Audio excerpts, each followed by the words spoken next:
Bonjour Myriam, bienvenue à Femmes et Entrepreneurs. Alors donc vous avez démarré toute jeune votre entreprise. À quel âge? J'ai démarré, j'avais 24 ans, voilà, en démarrant, en faisant moi-même ménage, vitrerie, etc. Enfin, le travail physique vraiment, quoi. Alors en fait, donc vous êtes comment? Vous n'avez pas eu l'occasion de faire des études poussées, et donc qu'est-ce qui vous a amené au nettoyage, puisque vous disiez que vous faisiez justement l'entretien. Alors tout simplement non. Alors scolairement, j'étais pas une très bonne élève, on va dire, et j'étais arrivée à ma deuxième, quatrième, j'ai fait une troisième. La troisième, c'était pas une réussite, donc je suis allée en BEP et CAP banque. Banque et bourse. Mais on vous a orienté vers ça, ou c'était vous? Non, bah, c'est parce que non, j'avais pas vraiment choisi, c'était ça ou bijouterie. Donc finalement, c'était bien la banque, hein, n'est-ce pas? Et ensuite, j'avais une maman qui m'a clairement dit soit je travaillais à l'école, soit j'allais bosser directement. Et j'ai eu la chance de rentrer dans une banque où j'ai pu faire un stage de banque. Et tous les étés, j'ai travaillé comme... tous les étés, 1er juillet, 31 août, je travaillais dans une banque, donc c'était quand même bien plutôt que de faire les fruits, hein, on est d'accord. Et ensuite, comme j'aimais beaucoup l'aspect pratique, j'ai réintégré une année première G à l'époque, ça s'appelait, et c'était commercial, une base commerciale, et après j'ai fait l'IUT Tech de Co à Valence. D'accord. Voilà. Donc, alors, qu'est-ce qui vous a amené justement à créer une entreprise de nettoyage? Alors, l'histoire serait peut-être trop longue à raconter, mais il se trouve que j'ai rencontré des personnes au bon moment, et je suis montée dans le train, et voilà. Donc, j'ai créé de toutes pièces de MS avec une autre personne dont je me suis effectivement...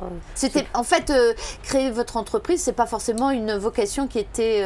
Non, du tout, sauf que je suis quand même issue d'un milieu commerçant où j'ai des valeurs, où j'ai vu les gens, enfin, mes parents travailler, donc voilà, j'aimais ça, j'aimais le côté entrepreneuriat quand même.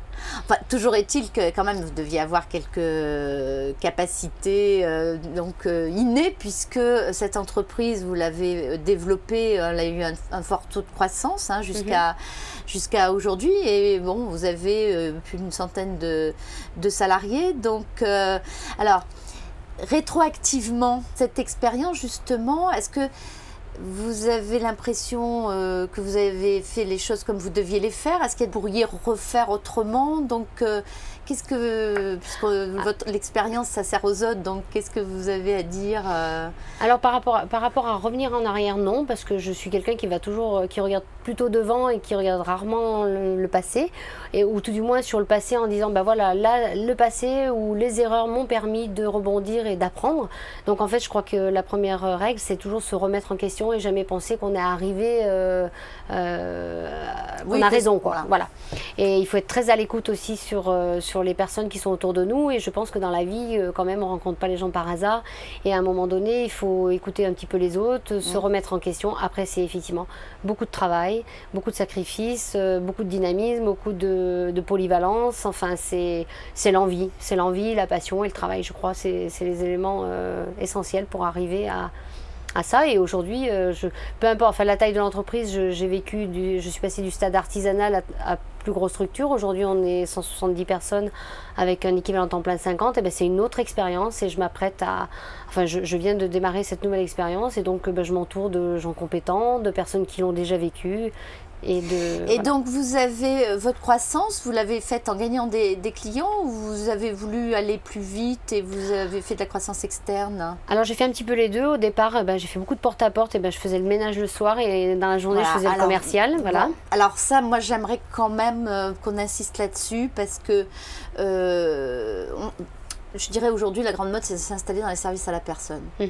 Dans l'entretien, mais on ne peut pas faire ça comme ça sans aller sur le terrain. Les clients, il faut aller les chercher, les arracher là, donc les premiers contrats et tout. Ouais. Donc vous avez vraiment...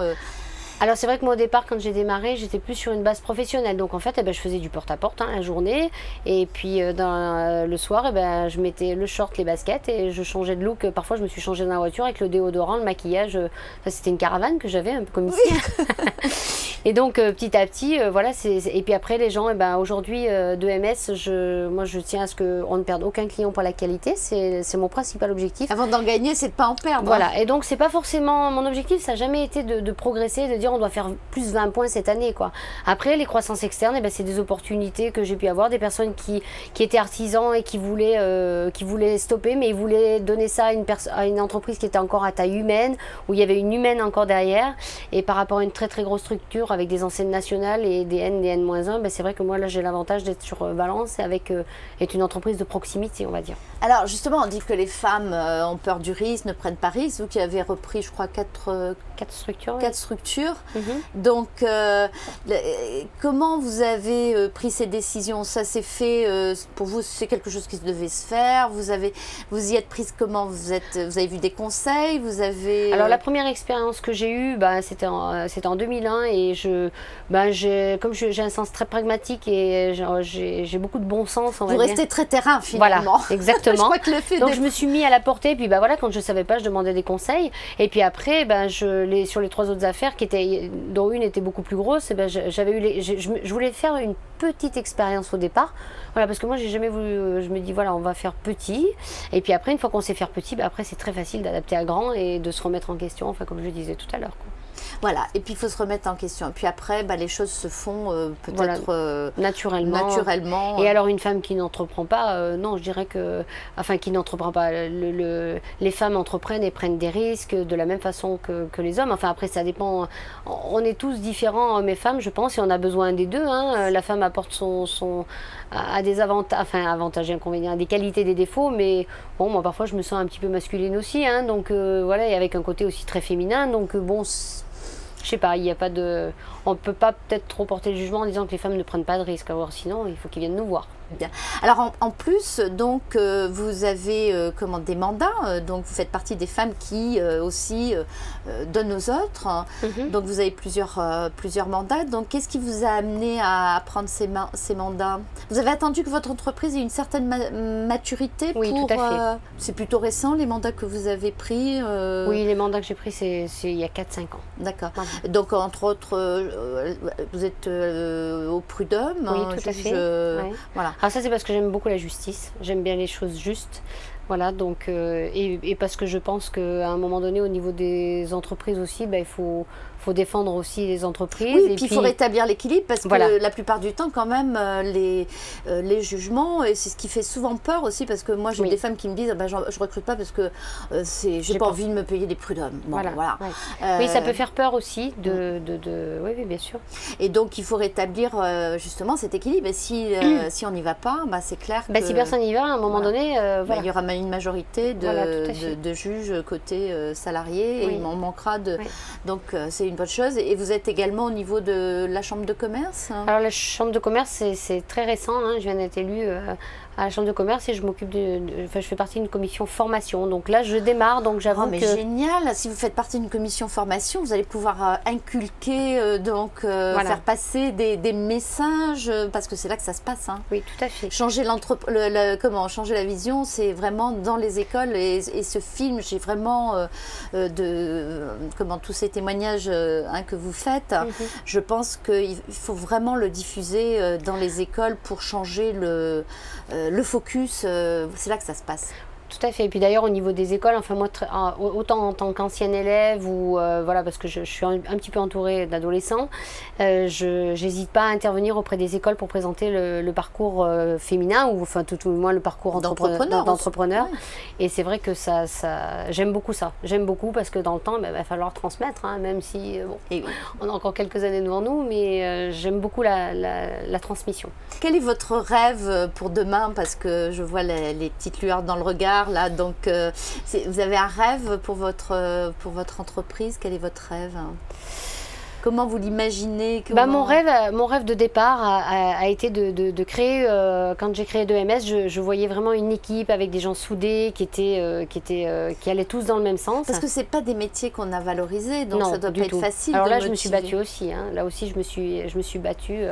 Je me suis battue là-dessus parce qu'on se dit le nettoyage, tout le monde peut le faire. Et puis on voit bien une femme faire du ménage aussi quand même. Hein. Il faut être lucide avec ça. Et c'est vrai qu'aujourd'hui, on n'attire pas forcément aussi beaucoup de jeunes dans ces métiers-là parce que c'est un métier qui est pas valorisé. Donc, alors le rêve, je le réalise tous les jours, mon rêve, c'est ce que je fais aujourd'hui. C'est génial, ça. Donc après, dans les progressions de EMS, j'ai toujours, voilà, peut-être un futur bâtiment, peut-être un jour on a démarré les produits écolabel, donc avoir une norme. Enfin, j'ai toujours des projets en tête parce que je suis quelqu'un où j'aime bien me fixer des objectifs, les atteindre, le challenge. Enfin voilà, c'est mon truc, c'est ce qui me permet de vivre. C'est pas de vivre, mais ça fait partie de moi. Et après, le rêve, eh ben, ça serait déjà qu'il y ait un peu plus de reconnaissance au niveau du métier et qu'il y ait un peu plus de gens qui soient attirés par ce métier parce que c'est un vrai métier et il y a des possibilités de progression. Et surtout pour les femmes d'ailleurs. Surtout pour les femmes. Ben écoutez, merci Myriam de ce témoignage.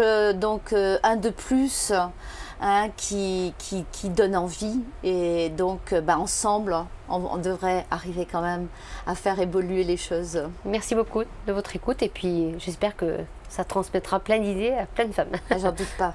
Voilà. Merci beaucoup. Merci. Grâce à vous. Merci à vous.